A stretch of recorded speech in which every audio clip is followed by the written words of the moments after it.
It was Christmas Eve, and although it was still afternoon, lights had begun to appear in the shops and houses of the little Russian village, for the short winter day was nearly over. Old Papa Panov, the village shoemaker, stepped outside his shop to take one last look around. The sounds of happiness, the bright lights, and the faint but delicious smell of Christmas cooking reminded him of past Christmas times when his wife had still been alive and his own children little. His usually cheerful face looked sad now, but he went back indoors with a firm step, put up the shutters and set a pot of coffee to heat on the charcoal stove. Papa Panov did not often read, but tonight he pulled down the big old family Bible and, slowly tracing the lines with one forefinger, he read again the Christmas story. He read how Mary and Joseph, tired by their journey to Bethlehem, found no room for them at the inn. Oh dear, exclaimed Papa Panov. If only they had come here, I would have given them my bed, and I could have covered the baby with my patchwork quilt to keep him warm.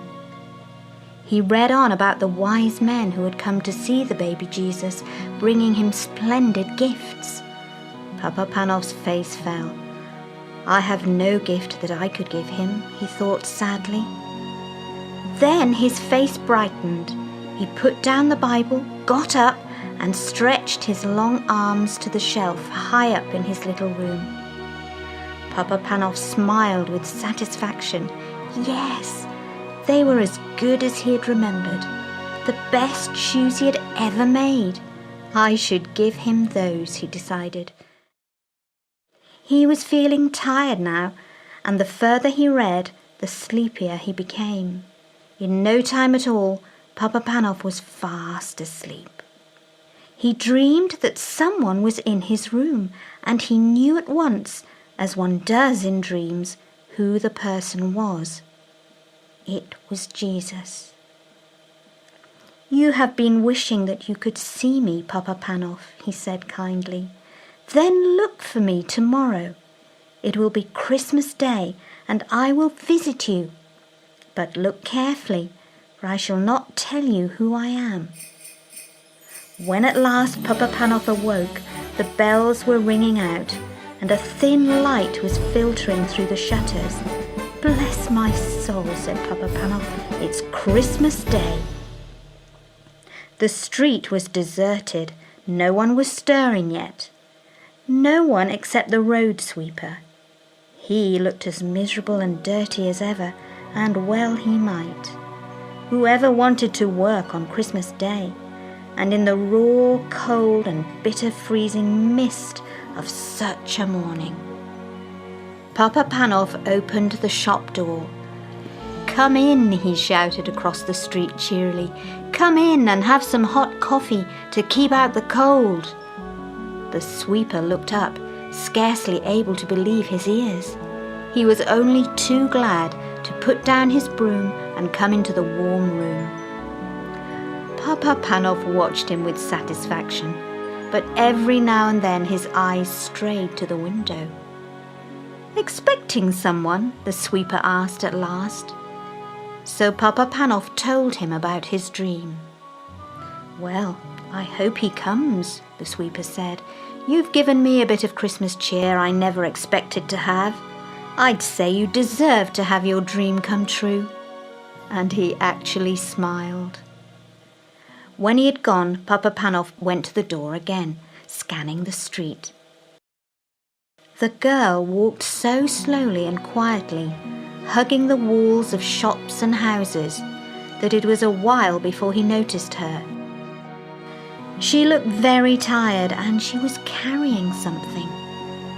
As she drew nearer, he could see that it was a baby wrapped in a thin shawl.